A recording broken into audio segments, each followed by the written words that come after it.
আচ্ছা জমশি আন্টি, আপনার তো মাশাআল্লাহ অনেক বয়স হয়েছে, আপনি এখন বিয়ে করেন নাই কেন? আমি বিয়ে করবো? আমি না 14 বছর জেলে ছিলাম। জেলে আসছিলেন কে?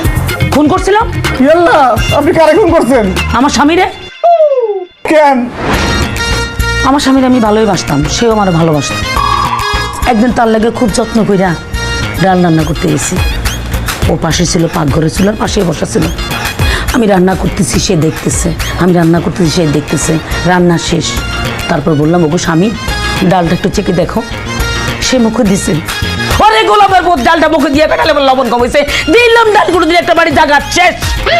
তখন তো মাথা ঠান্ডা ছিল, ডাল গুঁড়ো দিয়ে বাড়ি মারছি। এখন তো মাথা গরম, এখন তো খুন করে দাও দিয়ে কমাই জায়গা কমাই ফেলাই।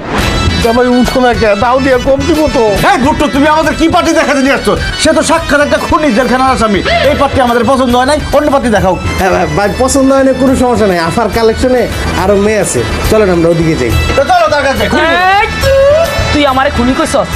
এত বড় সাহস আমারে খুনি কইছস? বিয়ে করে যাইছিস, হ্যাঁ?